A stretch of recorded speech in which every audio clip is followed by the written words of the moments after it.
Olá, um bom dia para você. Hoje é quinta-feira, dia 19 de novembro. Você confere nessa edição que o mundo volta a registrar recorde no número de mortes pela Covid-19 em 24 horas.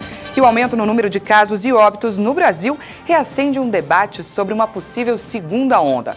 O ministro da Saúde da República Democrática do Congo declara o fim da 11ª epidemia de ebola no país. E na Copa do Brasil, as semifinais foram definidas ontem e a gente traz para você os resultados. Agora é oficial. O 13º salário deve ser integral para quem teve a jornada reduzida. E no caso dos contratos suspensos, o período em que o funcionário não trabalhou não será considerado para o cálculo do benefício, a não ser que ele tenha prestado serviço por mais de 15 dias no mês. Trabalhadores com carteira assinada que passaram por redução de jornada conforme estabelecido na Lei 14.020 de 2020 deverão receber o 13º de maneira integral. É o que define uma nota técnica publicada pela Secretaria da Economia do Governo Federal. Aqueles trabalhadores formais que tiveram um contrato reduzido na sua jornada de trabalho, como houve o pagamento de salário mês a mês, esse não será prejudicado na questão do 13º e nem das férias, e terão os seus cálculos feitos como se ele tivesse recebido o salário integral. Já os empregados que tiveram contratos suspensos durante a pandemia recebem de acordo com o tempo trabalhado. Os contratos suspensos, como não houve o pagamento integral do salário naquele mês, como não houve pagamento de salário, aliás, naquele mês, o trabalhador não recebeu nenhum salário e só o benefício, esse tempo de serviço para efeito de 13º e de férias também não será computado. A exceção é para quando o funcionário prestou serviço por mais de 15 dias. Nestes casos, o empregador deverá considerar o mês inteiro na hora do pagamento. O governo federal orientou que o pagamento das férias não será impactado, ou seja, o empregador deve garantir a remuneração integral de acordo com os meses trabalhados, não de acordo com as horas. Seguindo a mesma regra do pagamento do 13º, apenas os contratos que foram suspensos sofrerão redução no valor. Aquelas pessoas que tiveram o contrato de trabalho suspenso, por exemplo, durante 4 meses, então ao longo de 12 meses ele só trabalhou 8 meses. Então, o cálculo do 13º, assim como as férias, eles serão calculados em função de 8 dozeavos, ou seja, a pessoa vai receber o 13º ou as suas férias serão computadas considerando que ele só trabalhou 8 meses. Para os contratos suspensos, não. Vamos supor um trabalhador que ganhava em torno de R$ 1.500. Se ele teve o salário reduzido para R$ 1.000, por exemplo, mas na hora de se calcular o seu 13º ou as suas férias, esses cálculos terão que acontecer em cima do salário integral, ou seja, os seus mesmos R$ 1.500, como se nenhuma redução tivesse ocorrido. A nota foi publicada nesta terça-feira com o objetivo de esclarecer dúvidas na lei que socorreu empresários e garantiu empregos durante a pandemia. Mas antes disso, alguns empregadores chegaram a pagar a primeira parcela do 13º, considerando a redução de jornada. Este contador explica que, nestes casos, a empresa tem prazo para corrigir o erro, senão pode sofrer sanções. Para aqueles empregadores que realizaram o pagamento antecipadamente, antes dessa nota técnica, eles ainda têm a responsabilidade de pagar, até a data de 30/11, o valor conforme a orientação da nota técnica em relação à primeira parcela. A nota técnica ela vem esclarecer com base nos regulamentos existentes, onde os contratos suspensos têm uma situação, contratos que tiveram a jornada de trabalho reduzida tiveram uma outra situação. Isso ainda, mesmo assim, ainda traz um certo alívio para o bolso do trabalhador, porque está chegando o final do ano, as situações de ajuste familiar na situação financeira no seio da família, ela é necessária e o dinheiro estará chegando em bom momento para que as pessoas possam, se por um lado, se preparar para as festas do outro ano, mas para aqueles que precisam investir em algo ou se preparar para a virada do ano, para os compromissos que vem aí, será muito interessante porque terá um rendimento, uma renda extra que será muito bem aplicado naquela situação em que as famílias necessitam. A Caixa Econômica paga hoje a terceira parcela de R$ 300 do auxílio emergencial e extensão para mais de 1.600.000 beneficiários do Bolsa Família, com o número do NIS terminado em 3. Os pagamentos são feitos da mesma forma que o do Bolsa Família. O calendário desta parcela segue até o dia 30 de novembro e a última será paga em dezembro. O Brasil já registrou mais de 167 mil mortes pela Covid-19 desde o início da pandemia. Dessa vez, 3 estados apresentaram alta na média de óbitos. O Brasil teve mais 756 mortes por Covid-19 em 24 horas. E o total chegou a 167.455 óbitos. Também foram contabilizados mais 34.091 casos de um dia para o outro. Com isso, mais de 5.945.000 brasileiros já foram infectados pelo vírus. E no balanço da média móvel de mortes em 7 dias, a variação voltou a registrar alta, com 583 vítimas diárias. Já a média móvel de casos no período caiu um pouco, chegou a 28.211 novos diagnósticos por dia. Mas ainda assim, quando observados nos últimos 14 dias, o registro é de alta, 62,2%. No mapa é possível observar como a pandemia evoluiu por estados. Em 2 semanas, 13 deles registraram alta: Amapá, Espírito Santo, Goiás, Mato Grosso, Minas Gerais, Paraná, Rio de Janeiro, Rio Grande do Norte, Rio Grande do Sul, Rondônia, Santa Catarina, São Paulo e Tocantins. Outras 7 unidades da federação não tiveram grandes variações e registram estabilidade: Bahia, Distrito Federal, Maranhão, Mato Grosso do Sul, Pará, Pernambuco e Piauí. Somente 7 apresentam queda: Acre, Alagoas, Amazonas, Ceará, Paraíba, Roraima e Sergipe. O Brasil, que é o segundo país com mais mortes pelo novo coronavírus, registra um aumento das hospitalizações, o que desperta o temor de uma segunda onda da pandemia, como a que castiga a Europa e os Estados Unidos. Em São Paulo, o crescimento do número de internações na semana passada ocorreu na rede pública e privada. O Censo Covid São Paulo revelou um aumento de 18% no número de internações, tanto na rede pública quanto também na rede do sistema privado. O presidente do Hospital Albert Einstein, Sidney Kleiner, afirmou que, diferentemente do que ocorreu nos últimos 3 meses, o hospital teve, a partir da última semana, um aumento do número de pacientes realizando exames e que tiveram de ser internados. Então nós entendemos que houve, talvez por um excesso de aglomeração há uma semana, 10 dias, uma possibilidade de pessoas mais jovens levarem infecções para suas casas e eles mesmos serem o fator de disseminação e aumento do número de casos. Mas não sabemos se isso vai se manter e vai funcionar como uma segunda onda ou se é uma flutuação de uma curva que está num platô há muitos meses. Depois das quarentenas parciais decididas após o registro dos primeiros casos em fevereiro, a população foi relaxando o confinamento e hoje vive quase normalmente, como se o vírus tivesse desaparecido. E a gente sabe que está num momento onde a população já está muito exausta de cumprir as medidas e que essa subida na curva é justamente devido ao comportamento das pessoas e não nada fisiológico sobre o vírus, então isso preocupa. Nos hospitais municipais do Rio de Janeiro, a taxa de ocupação de leitos de terapia intensiva chegou a 95% na semana passada. Diante disso, as autoridades locais começam a frear a flexibilização progressiva das restrições. O Brasil já ultrapassou as 166 mil mortes por coronavírus. E um relatório inédito feito por uma rede de pesquisadores e líderes Yanomami e Equana indica que a pandemia avançou 250% em 3 meses dentro da terra Yanomami, considerada a maior reserva indígena do Brasil. A cada 3 moradores, 1 já pode ter sido contaminado. O número de casos confirmados no território saltou de 335 para 1.202 entre agosto e outubro. E o presidente Jair Bolsonaro voltou a agradecer o homem do campo que não desistiu do trabalho por causa da pandemia e garantiu o alimento no prato de todos. A declaração foi feita durante a entrega de títulos de posse de terra.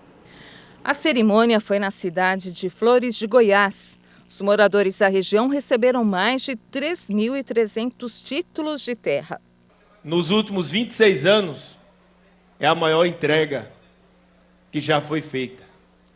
E antigamente nós vimos o MST invadindo casas.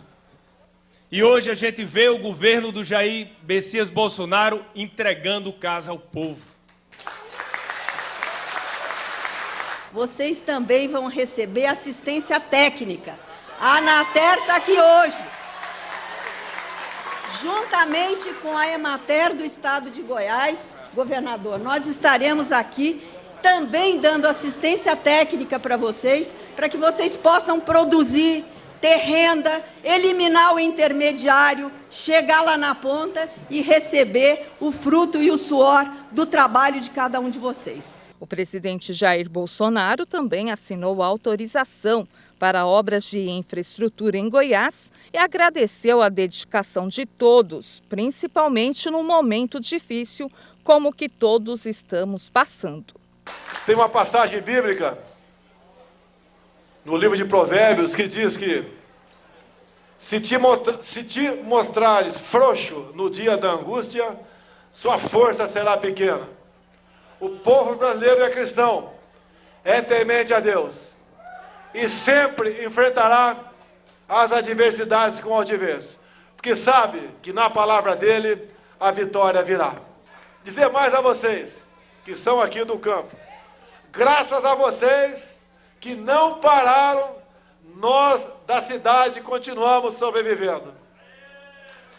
Se o fique em casa, a economia de vem depois, fosse aplicado no campo, teríamos desabastecimento, fome, miséria e problemas sociais. Parabéns a vocês que não se mostraram frouxos na hora da angústia, como diz aqui a passagem bíblica. Os países do BRICS, grupo formado por Brasil, Rússia, Índia, China e África do Sul, manifestaram apoio à candidatura do Brasil para ser membro rotativo do Conselho de Segurança da Organização das Nações Unidas em 2022 e 2023. O apoio consta no comunicado da 12ª reunião de cúpula do grupo, que foi realizada de forma virtual. O texto conjunto também defendeu a cooperação internacional para o enfrentamento da pandemia do novo coronavírus e a distribuição de forma equitativa de uma vacina segura e eficaz. Aos 83 anos, morreu em São Paulo o ator Jonas Mello. O corpo do artista foi encontrado em seu apartamento em Santana, na zona norte da capital. A irmã do ator afirma que ele chegou a ligar para um primo após passar mal. A causa da morte não foi informada. O ator realizou trabalhos em vários canais de TVs e também no cinema. O velório e o sepultamento acontecem ainda hoje no cemitério Memorial de Santos, no litoral paulista. A gente vai para o intervalo e no próximo bloco, um estudo verificou que a vacina de Oxford contra a Covid-19 é segura para idosos e provoca resposta imune. Nós voltamos já.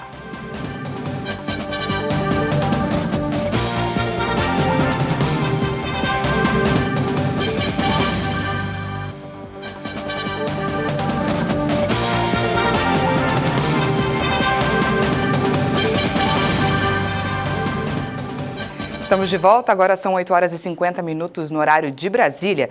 E o dia amanheceu chuvoso em São Paulo e tem previsão de chuva no nordeste do país. Vamos ver como fica o tempo em todo o Brasil.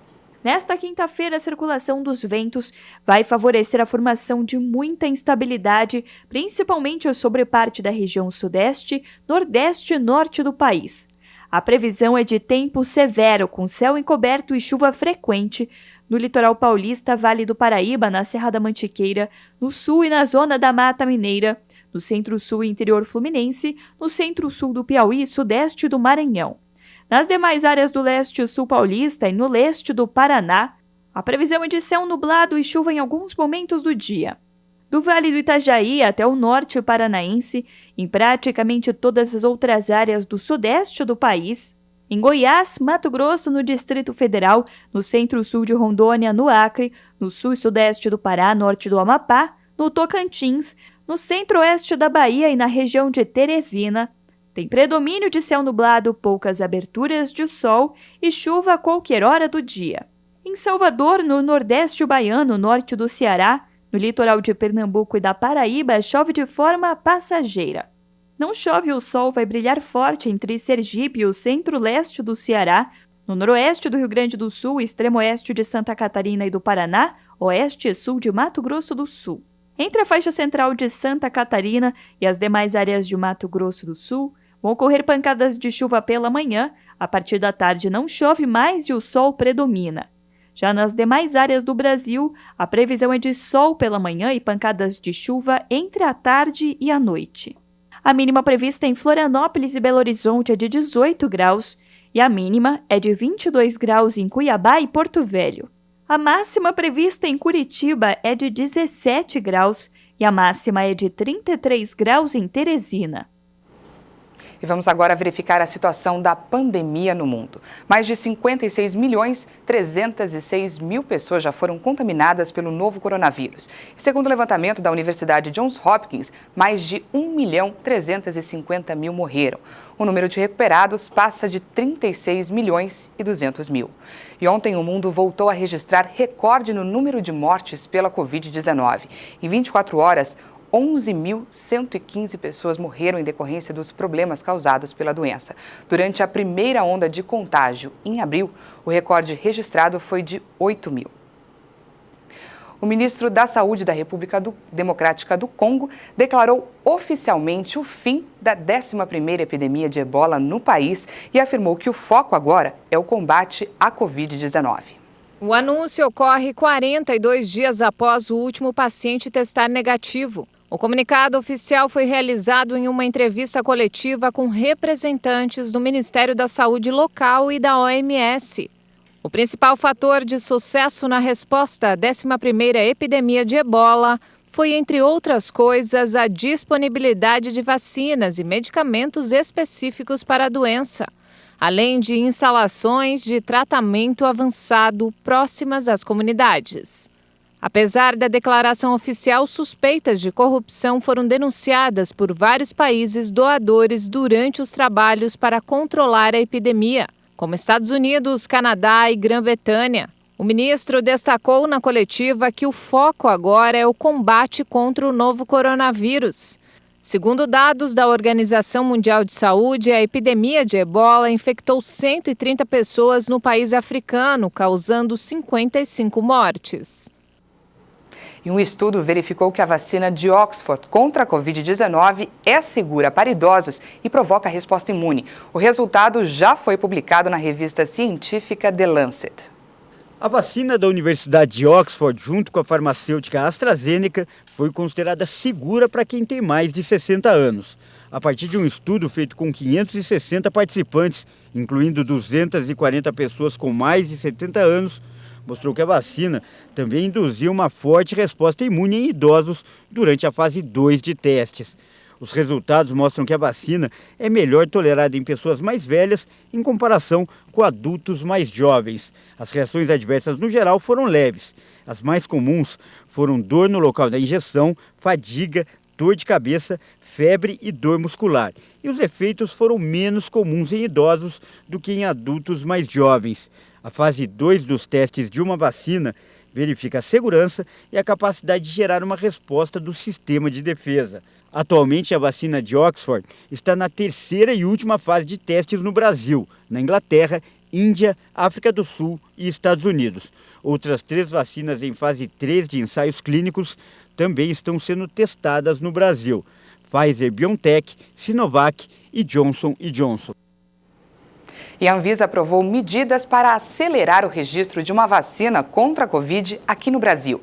As farmacêuticas interessadas podem encaminhar a documentação aos poucos para serem avaliadas. O Tribunal de Vigilância Sanitária adotou nova norma para que as empresas interessadas em registrar vacinas no Brasil possam mandar os dados dos estudos técnicos sobre os testes aos poucos, sem precisar reunir a documentação de uma vez só, como acontece normalmente. A intenção da Anvisa é que a medida acelere o tempo de avaliação pelo órgão regulador e que o registro de vacinas contra a Covid-19 saia mais rápido. Os diretores da agência também dispensaram, com a adoção da medida, a análise de impacto regulatório e a consulta pública, devido ao grau de urgência e gravidade da pandemia. As medidas só valem para vacinas contra a Covid-19 e não se aplicam a nenhum outro medicamento ou vacina. Os imunizantes também precisam estar em fase 3 de ensaios clínicos, como os 4 que estão sendo testados no Brasil: a de Oxford, a da Pfizer, a da Sinovac e a da Johnson. E a Organização Pan-Americana da Saúde disse que a vacinação de 20% da população da América Latina e do Caribe contra o novo coronavírus vai custar mais de 2 bilhões de dólares.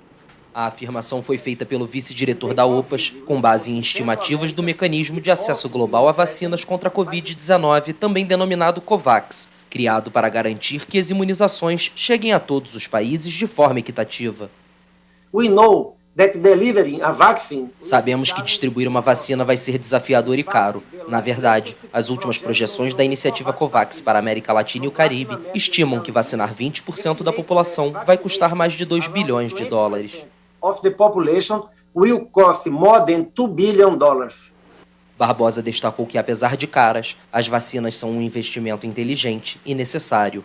Ele também comemorou as notícias dos últimos dias sobre o desenvolvimento de possíveis candidatas contra a Covid-19, que já causou pelo menos 1,3 milhão de mortes no mundo desde que o vírus foi detectado no final do ano passado. Nesta segunda-feira, a americana Moderna informou 94,5% de eficácia. O vice-diretor da OPAS disse que apenas a vacina que se mostrar segura e eficaz será aprovada pelos reguladores, endossada pela OMS e, em última instância, estará disponível através da COVAX. E agora vamos falar sobre futebol. Ontem tivemos as definições das semifinais da Copa do Brasil. Vamos conferir os resultados. Jogando em Porto Alegre, o Grêmio venceu o Cuiabá por 2-0 e se classificou para a próxima fase da competição. A equipe gaúcha já havia vencido o primeiro jogo por 2-1. O adversário do Grêmio na semifinal será o São Paulo. O tricolor paulista venceu o Flamengo novamente, dessa vez por 3-0 no Morumbi, e se classificou para a próxima fase. Do outro lado da chave, o América Mineiro venceu o Internacional nos pênaltis e acabou se classificando para a semifinal pela primeira vez na história. O adversário do América será o Palmeiras, que empatou em 2-2 com o Ceará. Como o Alviverde havia vencido a primeira partida por 3-0, acabou se classificando para a próxima fase. As partidas de ida e de volta da semifinal serão realizadas nos dias 23 e 30 de dezembro. Essa edição fica por aqui. Você pode rever as nossas reportagens no canal Hit Notícias no YouTube. Às 10 da manhã tem outras informações com a Patrícia Velenic. Um bom dia para você e até mais.